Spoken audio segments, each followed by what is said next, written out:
Video, I'm going to be explaining the two major projects that you have to do at the end of this semester.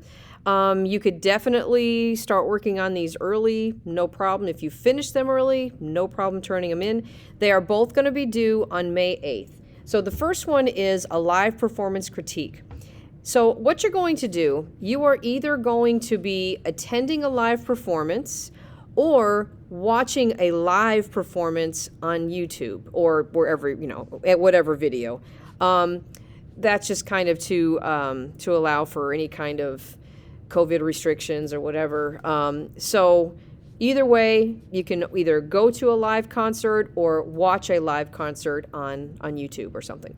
Okay, so the type of performances that you could do or do a critique on are any kind of instrumental concert.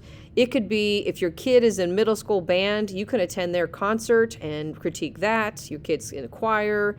If there's some kind of community choir or band or whatever, you're welcome to do that. It could be something as simple as you're at one of the venues here and they have somebody in the corner playing guitar, singing. That's a live performance. You can critique that as well. So it could be musical, choral concert, any type of music. It can even be a church service. If you are at church, you critique your worship leader. I wouldn't tell them you're critiquing them, but you can do that.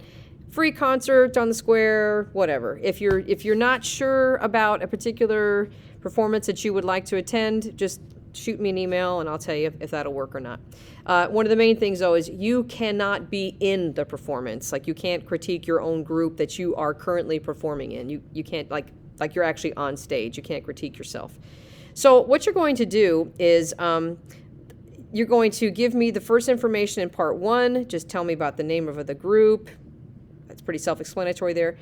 And then you're going to, in part two, you're going to choose one piece of music, one song from the performance, and you're going to be filling in these tables, okay? Now, what I've done here is, in case you need a little bit of extra help for about meter, major, minor key, and so on, I've put these videos in here with the links in case for some reason the videos don't work, but they should, just to kind of give you a little bit more explanation for some of these terms. So you're going to fill all this information out for one piece of music, meaning one song. And then part three, you're just going to give your overall impressions of the concert. Now, what you'll do is right here, I have attached these same tables, but they're blank. It just has the headings.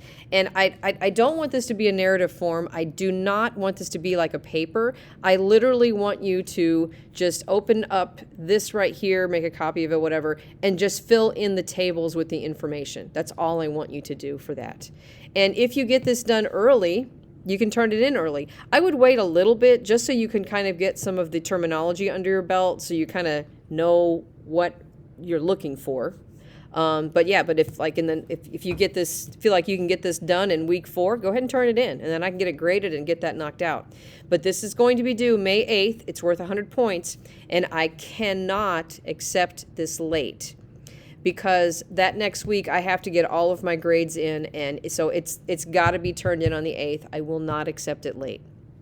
And this will be turned in week 7. Then the other thing that you have to do is the final project. Okay, so now what this is going to be a PowerPoint presentation that is tracing the development of Western music from the Middle Ages to the 20th century. And so you're going to have to include all of these elements right here.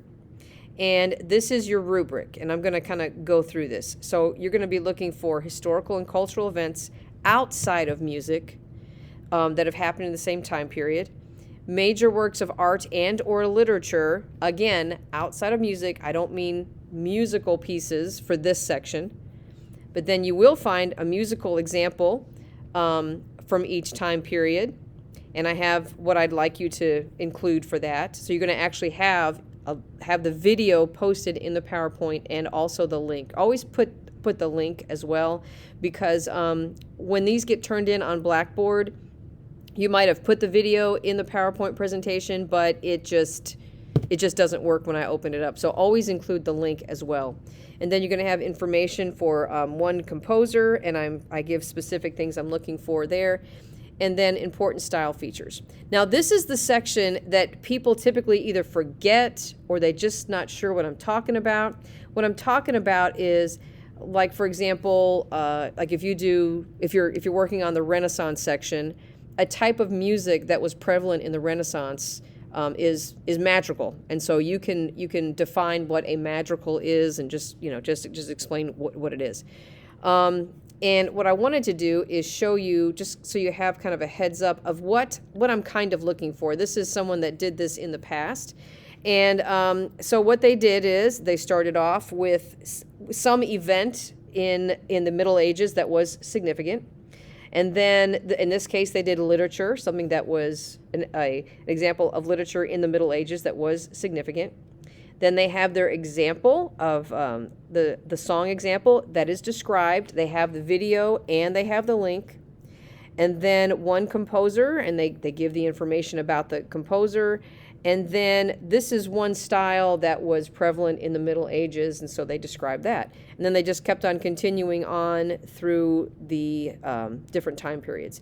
And then at the very end of it, there is a works cited slide. In this case, there's two. So you're going to have them numbered and then have whatever website you got the information from. I don't need APA, MLA, or whatever. Just put the site where you got your information. And this, again, this is going to be due on the 8th, just like the live performance critique, and I cannot accept it late. Now, one thing that I wanted to mention also, let me just go back over here to the assignments. This is due on, this is due in week 7. So this is where you'll turn it in. If I can get this, okay, yeah. Here's the live performance critique, turn it in here. Final project, turn it in here. So, like I said, you can turn it in early, but I cannot accept it late. And just another thing, this is what I was going to say. There is no final exam for this course. This right here is your final exam. So basically, once you turn this in on May 8th, you're done with this course. There is no final exam. This is your final exam. Okay.